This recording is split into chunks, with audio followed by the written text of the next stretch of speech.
This is 365 Sports, powered by Sikkim365.com. Welcome to the Triple Option. Here's your host, Paul Catalina. Welcome in alongside Royden Ogletree on Tuesdays. And Royden, there's some potentially huge news out of North Carolina today about the greatest NFL coach of all time. Possibly taking their job. Possibly the greatest coach of all time? Yeah. You want to go that route? Yeah. Yeah, maybe. I mean, like, I don't know how you would quantify that, but I mean, everybody wants to go to the NFL. If Nick Saban could have held his water in the NFL, he'd still be in the NFL, but yeah, he didn't. Well, and look, I think sometimes I don't think Nick Saban doesn't get the fairest of shakes About his Dolphins tenure? about the Dolphins tenure, because ownership is the most important thing in the NFL. It's more important than the coach and the quarterback, because without good ownership, the coach and the quarterback don't happen. Right. You need owners that want to spend money and get out of the way, really. Yeah, you need owners that have vision for what they want, and yeah, get out of the way. Or how can I help make this happen? That agree with your vision. You need alignment of ownership, GM, coach. Like, you need that. Just like, and the way it is in college athletics is you need president, AD, coach, like in agreement. Like, this is the path. And so the Dolphins have terrible ownership. They haven't they have the longest. They have like a Cleveland Indians or a Seattle Mariners style like playoff streak going on. Cleveland Guardians rather, but going on where it's like, I think 21 years since they've won a playoff game. Yeah. So Nick said it wouldn't have mattered. Like, yeah, it just hasn't been good for whoever's gone in there, really. No, I mean, so do I think he would have figured it out eventually? Yes. Do I think his heart was ever truly in it? No. I think like once he got back there, he realized, no, I don't really like it. Miss Terry hated Miami. She's not like, that's part of it. Was when you move your wife to a place that she abjectly does not like. Yeah. Like, no matter how much you're making or whatever, like it wasn't her. Like, she's a college town lady. She's the college town lady. Miami is not a college town. Coral Gables, where Miami is barely a college town, and is only a college town because there's a college in it. But if you they stuck it right in the middle. Yeah, just like right there. Miami is not a college town. There's nothing college towny about Miami. Yeah, there's realtors in Austin that said she was the college town queen. Also, here's the thing. Austin, not a college town. Like, it's got a college area, but not a college town anymore. Not anymore. No, it's Silicon Valley of the South. Yeah. Manhattan, Kansas is a college town. Athens, Georgia is a college town. Ames, Iowa. Ames, Iowa is a college town. Like, those are college towns. Yeah. Now, universities and college, that's just talking about where you live and what you like, right?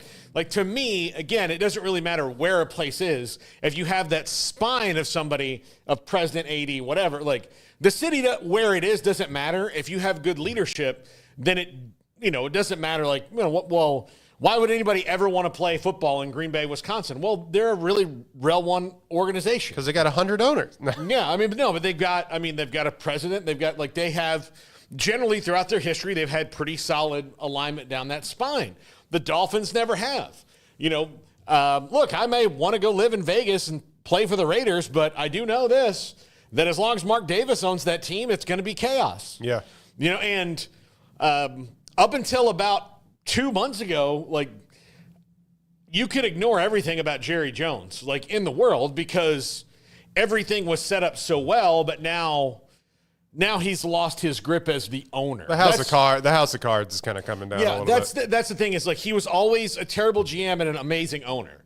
Now I don't think he's that good of an owner. Like, the two sides themselves are finally fighting with each other. Right. Like, as where before they were like, good job, Jerry GM. Great job, Jerry owner. Thanks for your support. High five. And now it's like, you know what, Jerry GM, you're messing up. And he's like, you know what, you shut up. And then he realizes, I'm just talking to myself. So that's affirmations in the mirror every morning. And by the way, quick sidebar. The way they lost that game last night was a elevated practice squad player on a punt that got blocked when punt block wasn't called, when all they had to do was just stand, like, when all they had to do is just stand there and everything's going to be fine. I like to call that kind of reaction the childish billionaire heir move where, I'll prove to my dad that I'm as good as him, and really you can't do that. All you should do is like, you know what, I'm going to go do what I want to do. They call that the Arthur Smith. Yeah, when he was in Atlanta. You know what? We'll call it the Kendall.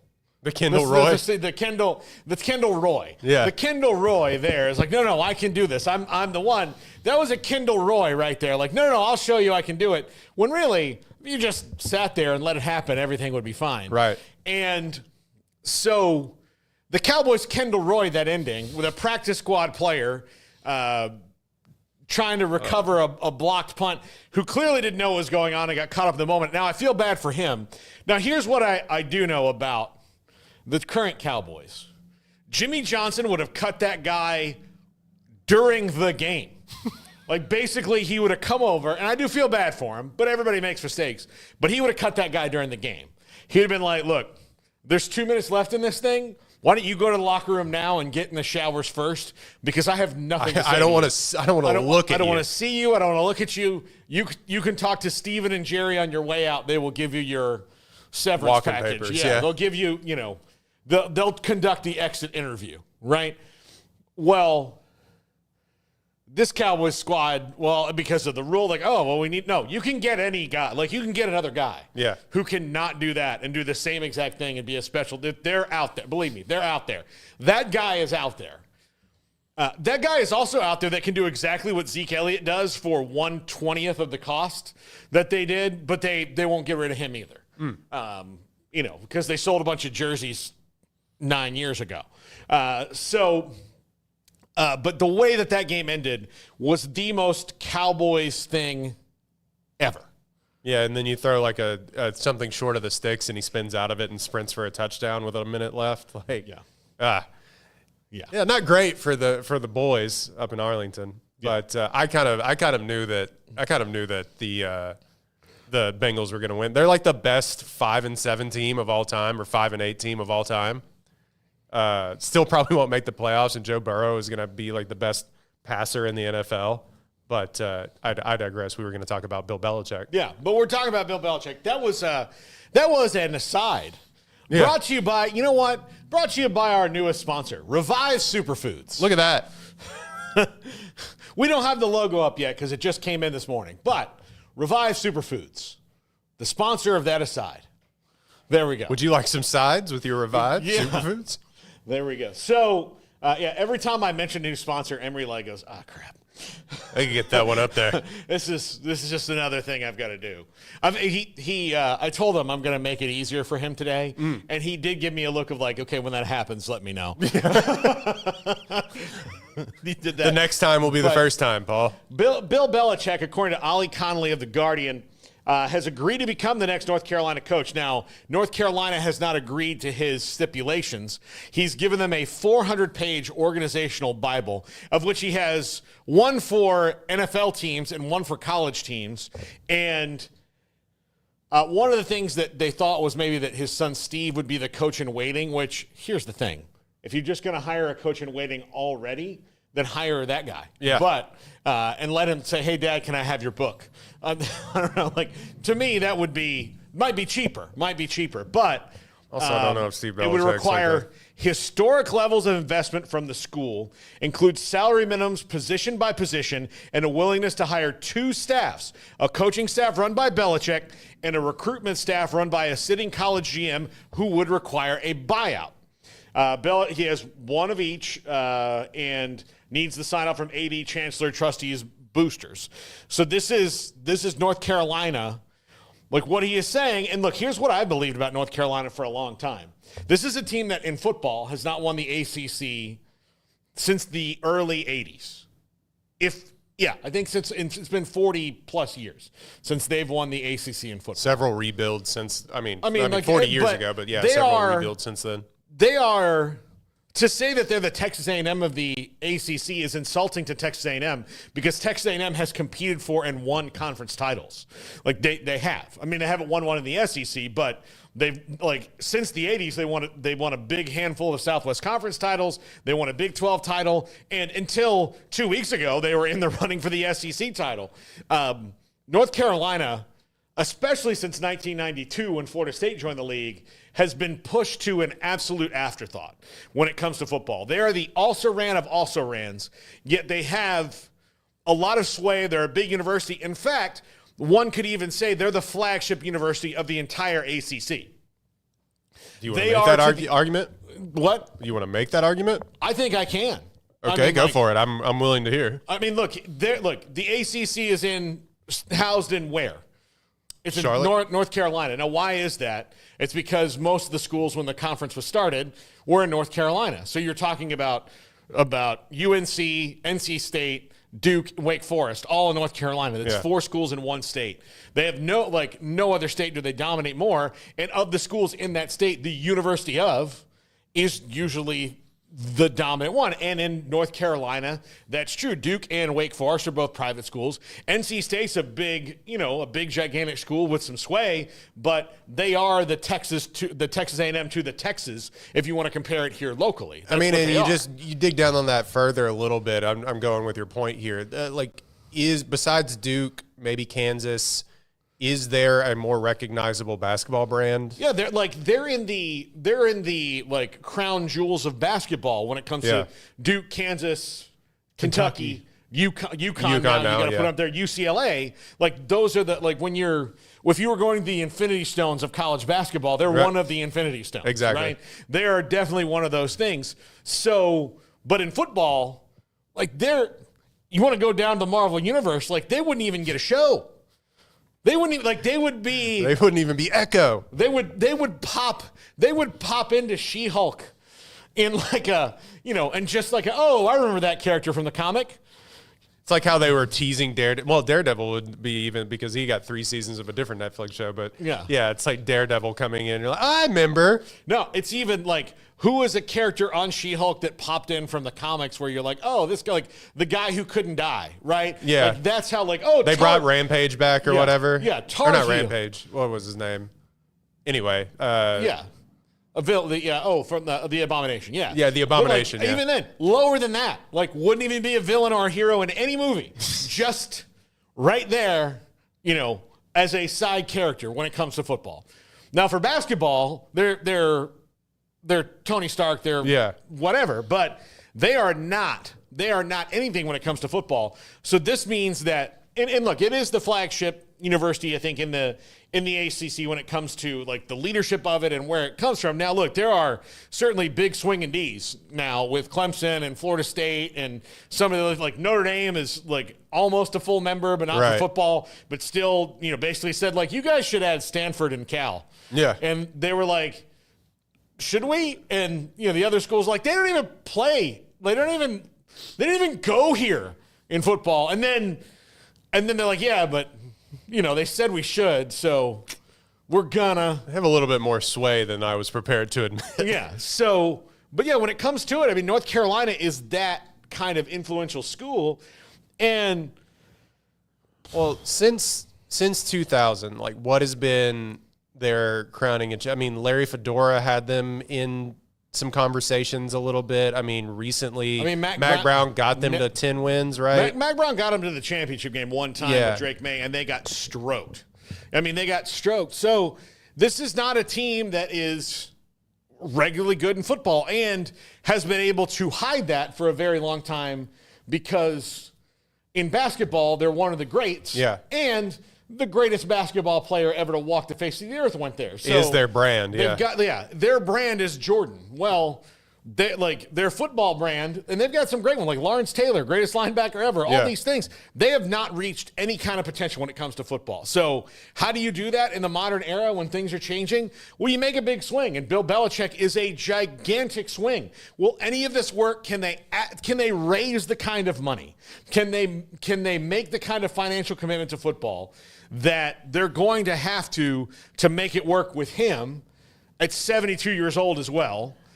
Can they do that? I don't know if any of this makes total sense. Like, I get, again, the big swing. I'm all for a big swing. I, though, am not just for, doing something because you think it's a big swing. Yeah, okay, so let's work it out here. Let's go down the line. First of all, you talk about the money. Of course, like you said, they are Jordan. Does Jordan care about football? Obviously enough to put his branding on their, and maybe he doesn't have any say of that. Probably doesn't. It's Nike. But, like, everything at that school is Jordan Brand. So can you go to the biggest donor, the billionaire, the name, and be like, do you care about football? Mm-hmm. Do you want to see, because, rising tides and ships and all that. Obviously, they have other big donors and other alumni. But, I think that's the big one. He just sold the, Charlotte Hornets for more money than God. Mm-hmm. And so that's number one, the money thing. Number two is you just fired an old coach for kind of losing a step. Mm-hmm. And then now you're going to hire a coach that everybody thought kind of lost a step, granted, at the NFL level, and you lost the best quarterback of all time. Mm-hmm. That's neither here nor there, but that may play into it a little bit. On the other hand, you get one of the greatest organizational managers of time and effort and game management and top to bottom. Now, at the end there, he was really bad at drafting, so that's kind of why they tanked a little bit. Because part of the other thing he did was the buck stopped there for him with everything. Yeah. I mean, so everything had to be his idea, and I think that really hurt them. And then he was butting heads with the owner and stuff, and the owner wanted to start taking more credit for what had come of that franchise and the dynasty that they built and yada, yada, yada.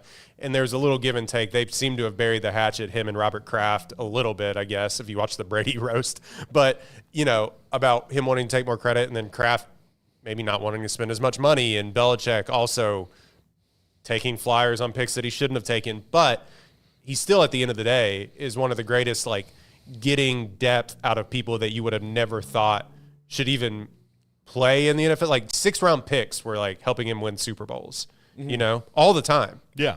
And so there's that on that hand. You bring in one of the greatest organizational managers of all time. Is he prepared to do that at the college level? Because I'll use this as an example. I recently saw an interview. It just randomly, now that I'm talking about it, randomly popped up on my YouTube feed. YouTube Shorts is a great thing. You should subscribe to the Triple Option to see more of our YouTube Shorts. But a YouTube short with LaShawn McCoy popped up, and he was talking about the years that Chip Kelly went from Oregon to being the head coach of the Eagles. And the Eagles had moderate success with Chip Kelly the first couple of years, and then it just bottomed out. And you know why it bottomed out? And LaShawn McCoy talked about this as much.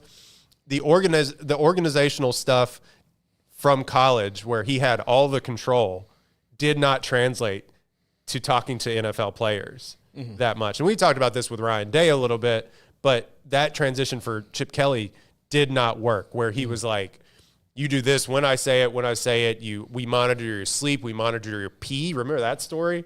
Like, we monitor, like, everybody's going to take a bus from the hotel to the game, and LaShawn McCoy's like, I have a Maserati. I'm going to drive a Maserati to the game. Yeah. You know what I mean? You're not going to monitor my sleep. I'm 30 years old. Like, you don't have to do that. Where that seemed to have worked was for Belichick. I don't know if it was that in-depth but like the team, obviously you had Brady and Gronkowski and all these stars, Moss at a certain point, but it seems like he got the buy-in from the team to raise that organization to be something, and like nothing was bigger than the Patriots. Yeah. Even Tom Brady almost didn't transcend above the Patriots until those final years. Yeah. Especially in those first 3 years when he, for all intents and purposes, he wasn't the reason they were winning those Super Bowls. Really, it was that defense. So will that in-depth control maybe translate better down a level? It may, and I think it could. I don't know if he's prepared yet for how obviously he's saying he wants to buy in from from the top down of we got to have a certain set amount of money that's going to go to these players and yada, yada, yada. I don't know if he's prepared for the, hey, coach, I'm walking. Like, your star receiver at North Carolina that you've made into a star is like, actually, I'm going to just go down the road to Clemson now. I don't think he's prepared for that yet, personally. Maybe he is, but I would think, what do you mean we signed you to a contract? And I don't know if he's prepared that. And maybe you'll have people do this like his son Steve. Is the 72-year-old coach that is used to going into the same office every single day, yada, yada, yada, going to want to fly across the country on bye weeks to go recruit and, do all that stuff that is kind of a young man's game at this point? Who's to say? I don't know. Yeah. So, I don't know. I will tell you this. Here's, I've interviewed dozens of players who played for Belichick in Super Bowls. Dozens upon dozens. And they say the same thing. The reason that Belichick commands the respect of the players is, one, he treats you like an adult. Mm-hmm. And the thing is, most people didn't have a problem with him. They just he's the boss, we're the thing. Like, it very much works like that kind of relationship. The other thing is that he's just he keeps it, he knows how to take complicated things and make them simple to explain. Yeah. So what he'll do is, because he's like Mr. Analytics and all these different things, is he said, okay, well, what other teams can't do, like against Peyton Manning, they're like, okay, all these other teams are trying to stop Marvin Harrison and Reggie Wayne and Edgerrin James, right? They're all trying to do this. Well, really, we can do that, but those guys are only going to, you're not going to really stop them from handing the ball off to Edgerrin James because they're going to do that 25 times a game. So we have to do our best with that. But what we really need to do, and what will help us win this game, is on third down and medium, 85% of the time he throws the ball to Dallas Clark. So on third down and medium, we're going to take Dallas Clark away. So then even the most brilliant quarterback in the league, Peyton Manning, is out of his rhythm. Yeah. So then if we take away half the third downs they get, then that's going to take away 10 to 17 points that they normally get, and we're going to win this game. Yeah, so, just as a fan, I can tell you from watching the Texans blow games to them all the time when maybe they had better teams, and you kind of see this with the Chiefs right now too, where they're just winning tight games regardless because they're so well coached. It felt like on paper a couple of times that the Texans going into Foxborough or the Patriots coming down to Houston, where they had equal teams for the first time in maybe their histories, he said, okay, I'm just going to not let J.J. Watt beat me. Yeah. And J.J. Watt will admit he had the worst career games of his life against the Patriots. And it's not like they had all-pro guys eventually and guys that won Super Bowls on that offensive line, but usually it wasn't like first-round world beaters. Again, it was third, fourth round, fifth round picks that were stacked on that offensive line. And somehow he found a way. It's like, we're going to chip in with a running back. He's not going to beat us. He's not going to wreck this game. Mm. And yeah, they took the best pass rusher in the league out of the game, and they had no answer for the back end of the defense. So look, if you're North Carolina, you're ready to make this commitment, they could change the game. Now look, I do think that the way that recruiting has gone and the way that it is, it's way more professional now. You do need to take a lot of coaches out of the recruiting thing. But there is a special dynamic when it comes to college kids who are young kids who still need to have a connection with their position coach and things like that. So that's going to need to be finessed. Like, you can have a whole recruiting side and a coaching side and a GM's office and all that, but you still got to get in the living room and shake hands and kiss babies. In the NFL, I walk in and I hand them they hand me a contract. I've got a 3-year deal with the Buccaneers. I'm a tight end. This is my tight ends coach. And I more than likely came there because on my visit, I sat down with the tight ends coach, or I knew him from before, and I know that I like this guy. Boom. When I'm drafted, I've met with the position coach at probably more than likely at some point. Like, sometimes you never do meet with him. You're a 6th-round pick, and you're like, oh, I guess I'm going to the Buccaneers. All right. And you get there, and you like him, you don't like him. But in 4 years or whenever you get cut, you can move on and find somebody you like.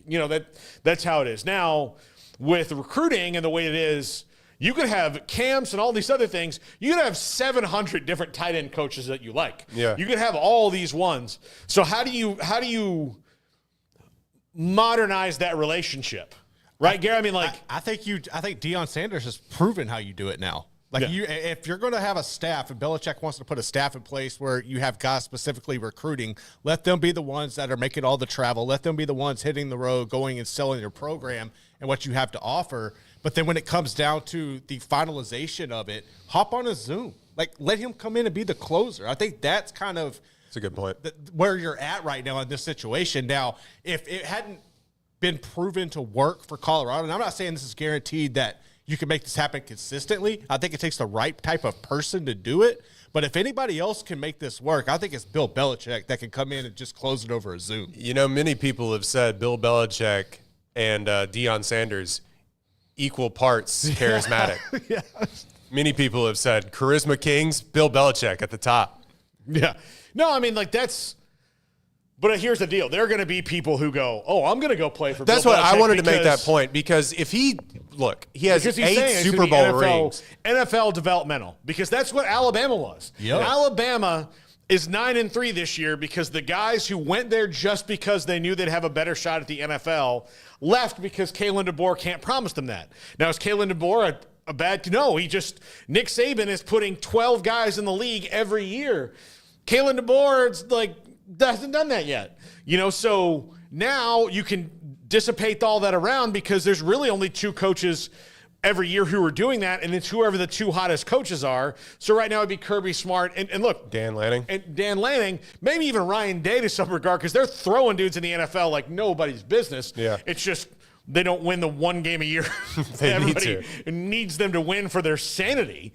So yeah, I think it again. You can't say it will work or it won't work until it happens.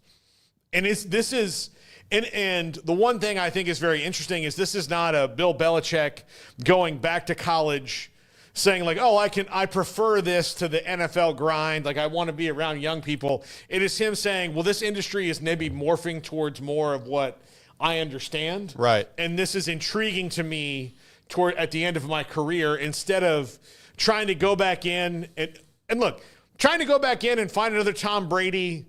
The great thing about college football is, look, you draft a quarterback in the first round, you've got him for 4 or 5 years.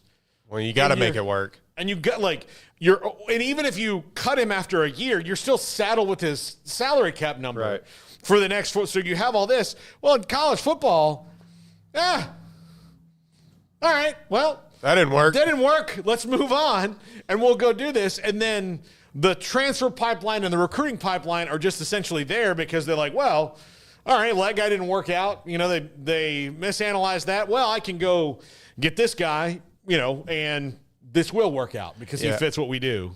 I'm interested to see if this is because he also just didn't get any looks at the NFL, which would be shocking. No, I think he did. I think, though, like, again, if I'm saying, all right, I won 6 Super Bowls with Tom Brady, right? I've done that, but I couldn't do anything without him. I do have to admit that in addition to the way that they worked and they really worked at it, that there was some stroke of luck that Tom Brady was available to him there. Yeah. That nobody else saw any of the potential that he did, and that everything worked. Look, if Drew Bledsoe never gets his spleen exploded in a game, when do we find out about it? Like, there is luck involved in anything, and I still think that, like, if Drew Bledsoe doesn't get hurt, they're still winning. Maybe they don't win 6, but, like, they're still winning 3 Super Bowls or something. They might have won it, Yeah. But, again, Drew Bledsoe gets hurt. Like, all these things happen after that. But also, you would have been kind of saddled with certain things. Like, it's different the way it works in a 53-man roster as opposed to what will be 105 and all that. So, yeah. Yeah, I mean, look, he has 6 Super Bowls that he was a head coach, 2 as a defensive coordinator. People like to forget that with the Giants. He has a Super Bowl ring almost for every finger. You go and you wear one of those bad boys into a living room, there's going to be kids that are like, yeah, okay, thanks. That would be great. I'd like to play for that guy.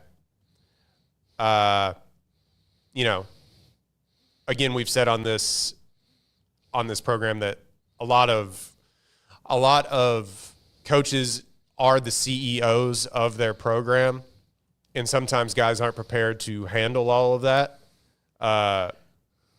if anybody's ready to do it, it's probably Bill Belichick. Yeah. I go back and forth because I'm like, yeah, he's old. It flamed out in the NFL, which is where everybody's trying to get. Saban was what? In his 50s? Late 40s when he took the Alabama job? 50s probably? So he had time to build it up and then became the greatest college football head coach of all time. Yeah. How long are they giving Belichick? As long as he probably wants. I mean, So What, he's going to be 82? We haven't won the national championship yet, but we're getting there with 82-year-old Bill Belichick. Mm-hmm. I'm not trying to besmirch him, but I'm just saying there comes a time in all of these coaches' lives, whether they want to admit it or not, and I'd be interested to see because they're great friends, him and Saban. They made that whole documentary together on ESPN. Saban got out because he was not prepared to handle what college football became. He said as much, right? Mm-hmm. He just said he's tired of it.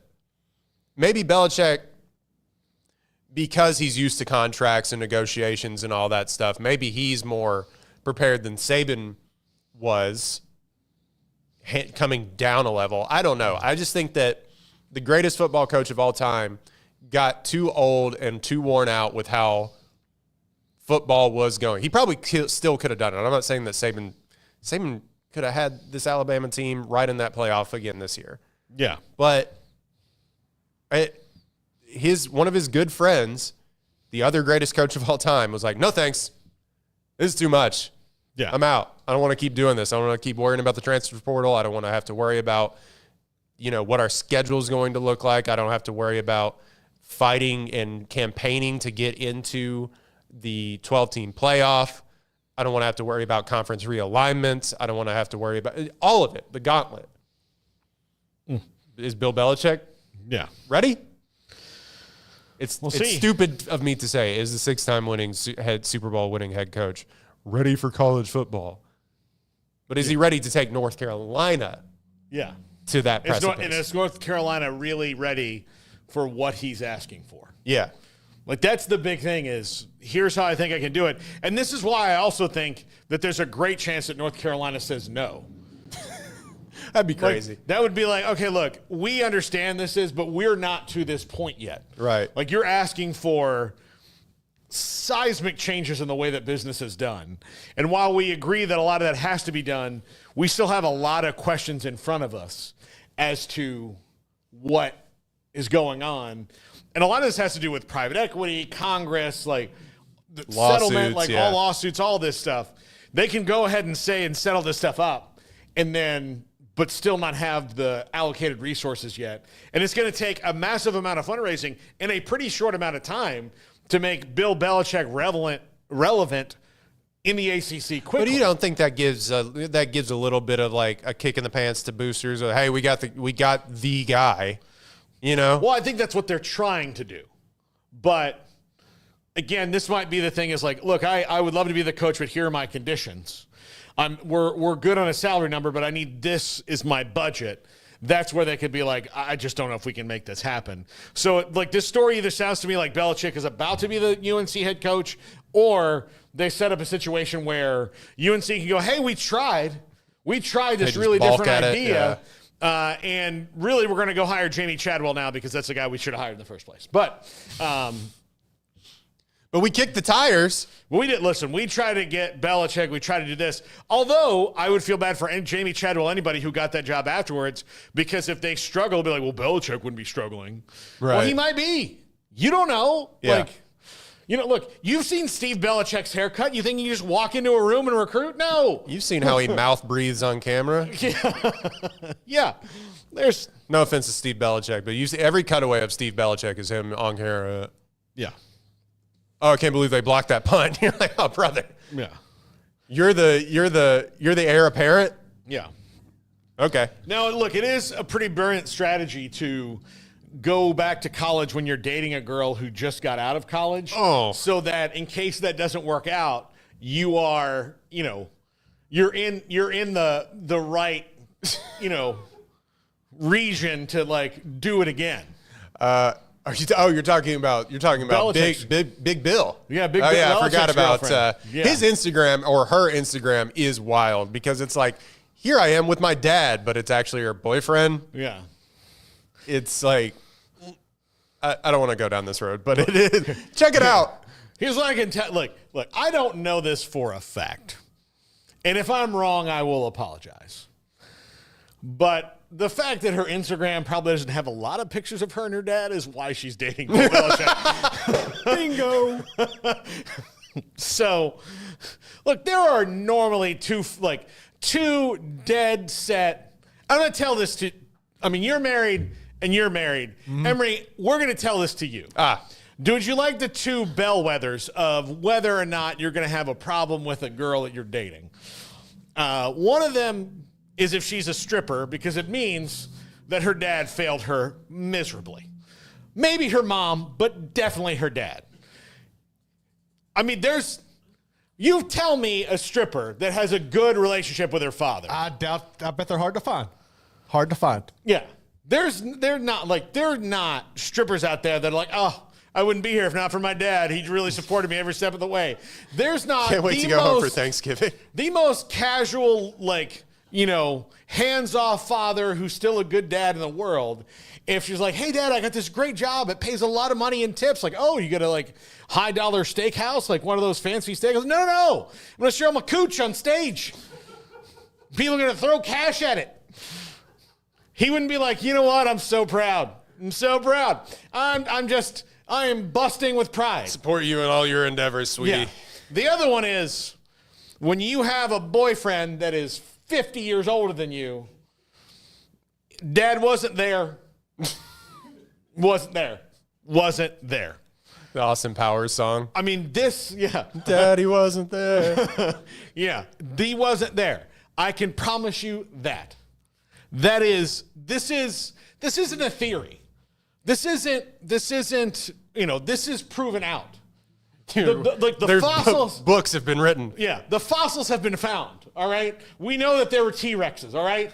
This is what the story is. Right now, I'm telling you, those two things, if you want to, flesh out for sure daddy issues, way older boyfriend, or stripper. I think the University of North Carolina is like, what's going on, guy? Yeah.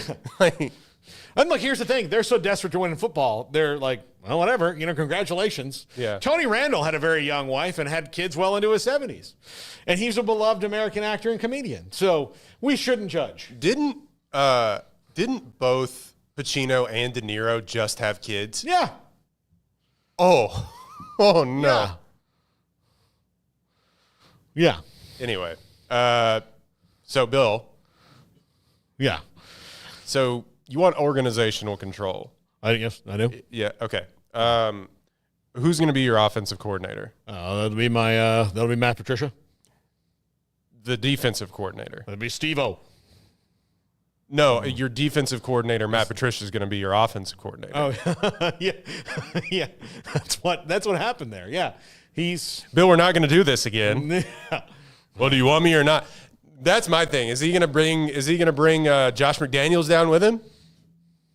Or not Josh McDaniels. Yeah. Was it Josh McDaniels? Yeah, McDaniels. Josh McDaniels. Steve Belichick, Matt Patricia. They probably run it back. Yeah. Billy O's up in Boston College. Maybe you can get him down there. Yeah. Maybe so. Maybe so. When we come back, transfer portal madness going on right now. It's my favorite time of year, guys. I'm gonna vent about the Florida State quarterback situation here in a sec. Oh, good. I need. This is my forum to vent about it. And again, this is all without knowing complete things here, but I'm just. That's how I feel about that. So, and again, I don't know broad strokes. I just think that maybe we need to take some bigger swings here. This is 365 Sports in the Triple Option. Another day, another blank page. I just can't seem to write anything good for my blog. I felt the same until I found BlogFi.ai. It's like a content wizard that turns any media into a polished blog post. Ever thought your podcast could be read by people in Italy or Japan? BlogFi makes it happen. Not just translations, Jamie. You can choose from 8+ tones to match your style. Whether it's witty, formal, or casual, your blog will sound just right. From your YouTube videos to PDFs, even snapshots from your last trip, BlogFi.ai crafts SEO-optimized posts with the right meta tags and keywords. It's all about reaching your audience effectively. This is incredible, Taylor. The dashboard is so user-friendly. I'm already full of ideas. It's like night and day. My draft versus what BlogFi.ai suggests. There's just no comparison. And you're in good company. Many have turbocharged their blogging with BlogFi.ai. Just see what they're saying. Also, with YouTube Connect, you can sync your channel, bulk generate blogs, and even pinpoint sections of your videos to create targeted posts. So, it's not just about blogs? I can really get creative with my content on all fronts. That's a game changer for me. Absolutely. Why not start today? Head over to BlogFi.ai and let's get those stories out there. The world's waiting. From global reach with 125+ languages to crafting the perfect story in any tone, Blogify.ai is your all-in-one platform for unforgettable content creation. Blogify.ai, empower your words, enhance your story, enrich your audience.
This is 365 Sports, powered by Sikkim365.com. Welcome to the Triple Option. Here's your host, Paul Catalina. Welcome back. Paul Catalina, Royden, Ogletree, and before we, get into, some...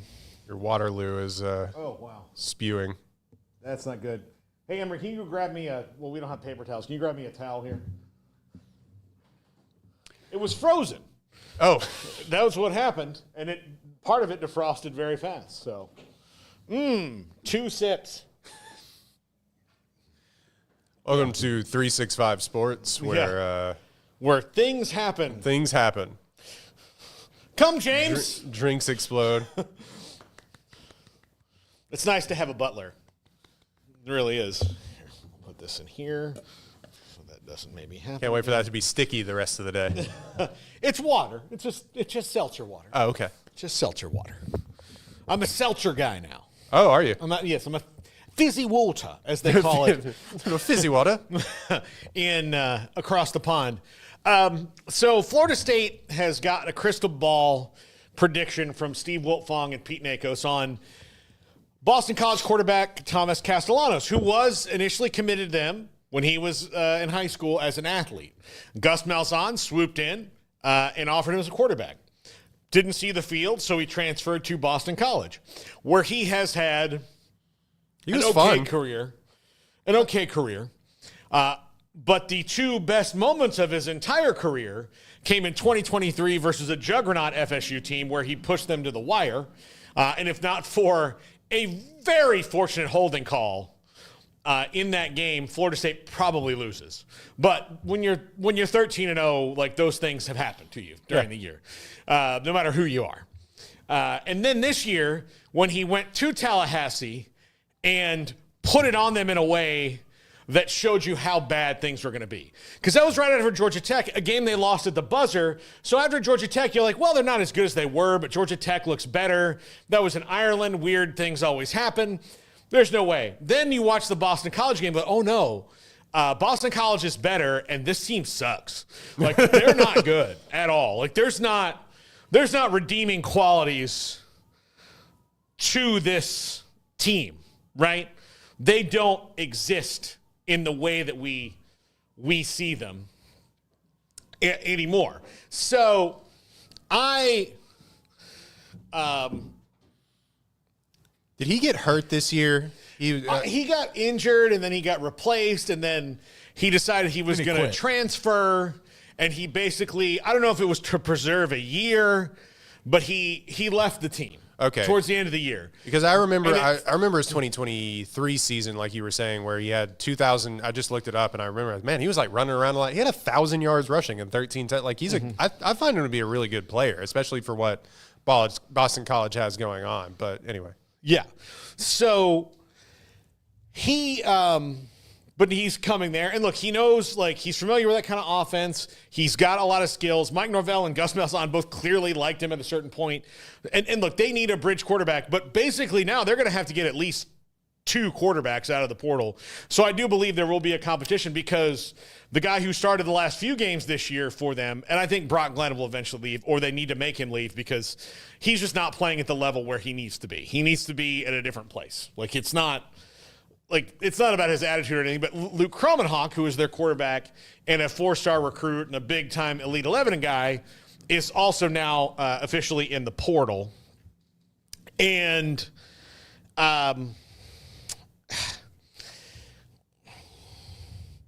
there are rumors that he and his family, and obviously you've got to negotiate contracts. I get that. It's the modern era. But they were asking for 7 figures. He hadn't played it down? No, he's played. He played. He had 1 win against Charleston Southern. Oh. Which, honestly, is the worst football team I've ever seen in my life. I'm not exaggerating when I tell you that's the worst football team I've ever seen in my life. And I've seen some at least college football teams. I've seen some high school teams that should go into modern dance. They should be like, look, football's not working out for us. I know it's a big cash cow, but these kids are destined for the ballet stage. You boys like lacrosse. Yeah. You know what? You have a better shot of helping a convicted felon with a Netflix series win Dancing with the Stars than you do of scoring a touchdown against other 15-year-olds. Yeah. Like, that's what you have. I've seen that at a high school level. This is that on the college level. Ooh. Like, this was, football, I'm not sure, what's the line from Tombstone? It's like, Ike, maybe poker's just not your game. Right. I know, let's have a spelling contest. That's how I felt watching that team play. That's just 1 win. He's asking for 7 figures. Look, they're going to take care of him. He's the potential starting quarterback. But he also had to know they were going to get a transfer. This is one of those things where this business of this gets really weird. And so if anybody that's coming back on this Florida State team dares to walk to Mike Norvell, the athletic director, the Battle's End, or anyone, and says, I would like more money to stay here, my next response would be, 2-10, bro. The portal is wide open. Again, it can only get slightly worse. You're going to Deion Sanders this team. Here you go. Yeah, and you know what? They have to. I don't like that they have to, but they have to. They were 1-11.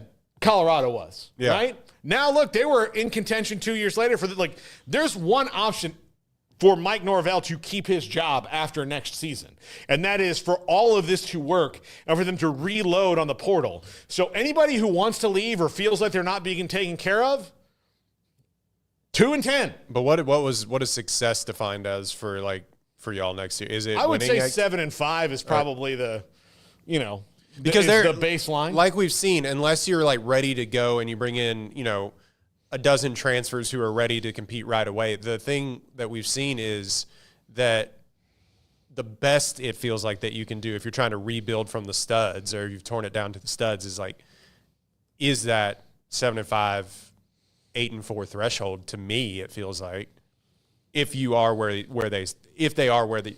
say they are. Mm-hmm. So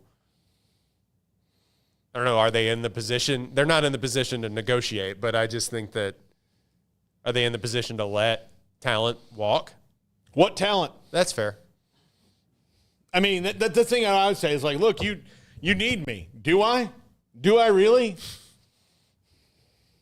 I mean, I don't really feel like I do.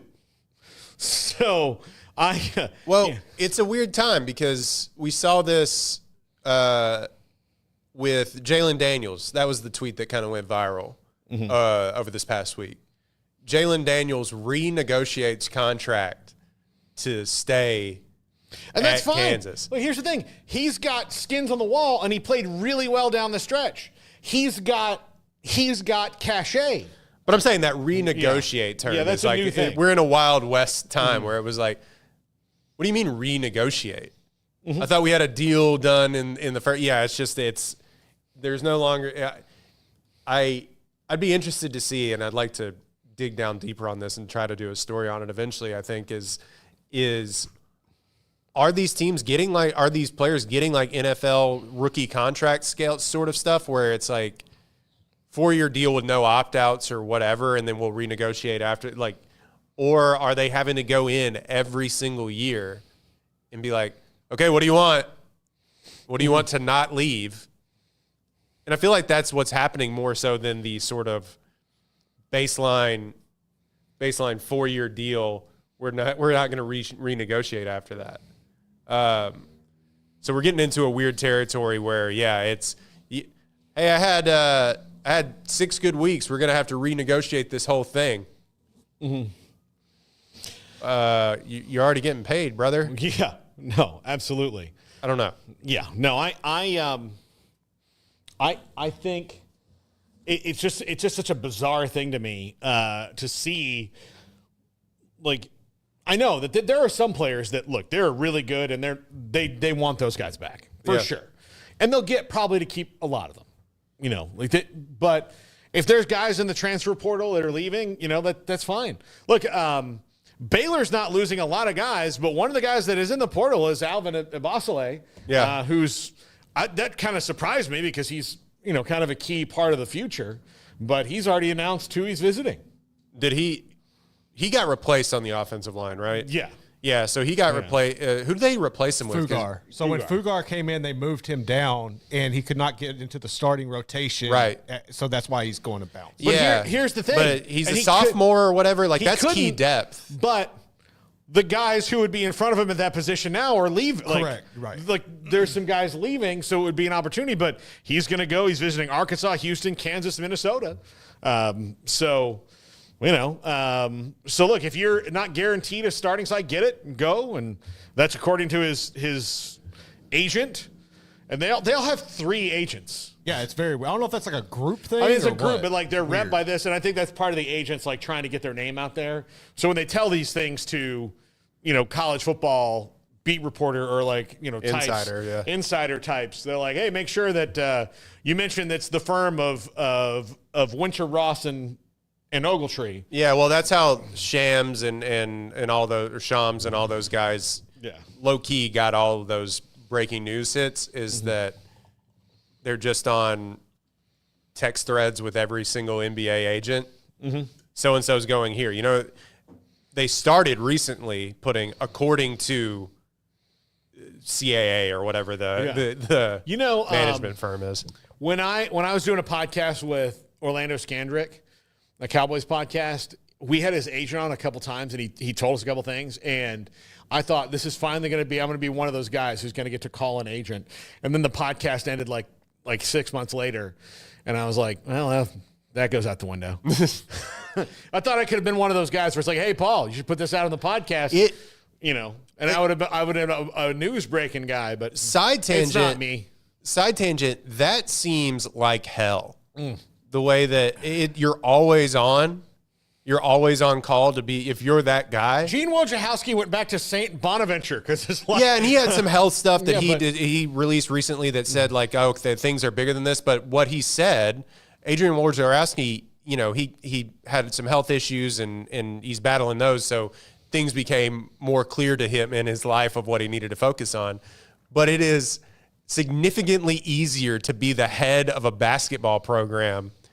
Or the head, the head of their entire athletic program? Like he's the chief fundraiser. Yeah, so it is significantly easier to be that at a major, or a mid-major college than it is to be the guy who's like he's showering with your phone or whatever to say that so and so 10th bench player got $1 million contract.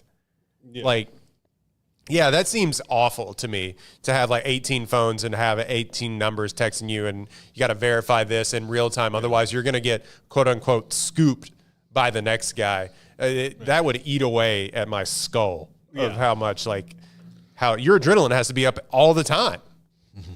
Oh my God, I can't believe so-and-so got it. And then people on Twitter are going to quote tweet it and be like, Shams got it first. Like, no, thanks. Yeah. I don't have to do that. For what? Yeah. Nothing. Doesn't matter. Yeah. No, for I'm going to chase this down. Yeah. And then the thing is Adam Schefter, he's involved. He was involved in that whole John Gruden, Bruce Allen nonsense. And I'm sure there's people, he's got friends and all that, I'm just saying, but just for me, I lost a lot of respect for him in that because, okay, are you reporting the news or are you reporting what somebody's, fed to you? Mm-hmm. You're reporting the facts as they are you reporting the facts as your friend told them? Yeah. Your close contact and all that. You have and it's great to have professional relationships with people and to be friendly. But what I worry about a guy like Adam Schefter is that line's been blurred enough to where are you an objective reporter enough? Yeah. And, I'll be honest. We have Phil Bennett on every week, and I consider him one of my great friends in the coaching business. He's a great guy. But there was a time when all that stuff was going on. He and I were not talking because I kept an objective distance because of what was going on, and we ran into each other, and it was fine. But you could tell it's do we really want to talk to each other right now? About all this going on? This is not going to affect us going forward. But in the next 3 months, do we really need to talk? This will be over and that will move on. Same thing with Smokey. And there were a couple coaches that completely iced us out and we've run into them since then. And they've been great. Look, I'll tell you, Art Briles was very rude to me several times. I've seen him after that and we're cool now. Again, he didn't do anything, but I had to keep a distance because we're trying to figure out what's going on here. Yeah. And if you don't do that journalistically, you run the risk of, am I totally credible? I know I'm not telling you a lie, but I'm not telling you the cleanest version of the truth. Because it's coming from one side, and you have to try and get every angle of it. Yeah, but if you're wanting to immediately get something out there, and we've totally gone off the rails here, but if you want to get something immediately out there and your dude at so-and-so organization texts you and said, this is what's happening. Well, you haven't even talked to the player yet or the player's representation or reverse of that. You haven't talked to the GM or whatever. And it's just this is what's happening. You run the risk of really stepping in it. Yeah. And it's all now. Well, I got to get this out. Yeah, and look, social media has made it very hard to do that job. Yeah. And, which is why, I didn't want to get into, a lot of the stuff I felt about, because, Luke Kromenhoek asking for 7 figures, it's not confirmed. It's been talked about. It's, the people who have mentioned it are people I respect as reporters, but, they also said, this is not confirmed, but this is what's going around about it. Yeah, if that's the case, then look, nobody in the Florida State team should be asking for a raise. There's not. If you're 2-10, you should be saying look, I'm going to stay here and here's why. I'm going to take a pay cut. No, not pay. I would say don't take a pay cut, but I'm kidding. If you come back and here's the thing, the culture of that team is going to be built, honestly, not by the new guys who come in. It's going to be by the guys who stay and say, we're getting this right. That's where the culture of this Baylor team is built. I'll tell you right now. But Baylor, right now, they're good again. Not just because of the guys they brought in, the Ashton Hawkins of the world. They're that way because of the Josh Camerons and the Jones. Barringtons and the Matt Jones of the world that said no, because they could have all just been like, I'm just going to go somewhere else while we have I have a chance to play in a different city at the end of the year. Like that could, bare minimum, or maybe I can go get money. Yeah. No, they got a fair market value here at Baylor, and they decided, I'm going to make this right because this is where I want to be. Right. And that's a very mature thing to do. That's where your culture changes. It doesn't, you can help it from the outside. You can water the lawn from the outside, but the foundation is what you have and the people who are committed to you and your vision that were there from the jump. That's how Matt Rule did it with some of the outside guys, for sure. But the guys who built the culture under Matt Rule were Petrie and Bernard and guys that the previous staff had recruited, because they came in, they bought in, and they said, yeah, yep, this is where we want to be. And it was taken to the next level because they stuck around for what Aranda had to tell them too, even when they went 2-10 or whatever that first COVID year. Yeah, whatever that COVID year nonsense was. All right. Later on the show today, we've got Shahan Jayaraja. We've got John McClain. We have Dan Hampton, football legend Dan Hampton, going to the National Football Foundation Hall of Fame tonight. We've got Craig's Off the Radar. We're going to do a transfer portal rundown, just kind of to update you on who's out there, big names-wise. If you want to get into the minutia of it, there's plenty of websites that'll just drop you a list. I have to admit, I'm going to the transfer portal to move to Pete Sousa's show. All right, that's fine. It's on the same. If you want to pay me more money. He asked me to come on the show today, and then they didn't give me a time, so now I have to do it later. It's like, Pete, we do the show at the same time. That's a bit of a problem. Now we can do a co-broadcast. That'd be fun. That'd be glorious. We can share the time. The same company, Rogue Media, with same. Mm-hmm. Again, talk to my agent. We'll have to increase. I'm looking at 7 figures. Okay. Well, don't let the door hit you where the good Lord split you. So, I'll Luke Kromenhoek the shit out of you, man. I don't care. I do not care. I love you like a son or a brother or a cousin that visits all the time. Yeah. That you see on Thanksgiving. Yeah. One of the ones who's always there. Almost unplugged the mic. That's going to do it for us. See you in an hour, everybody.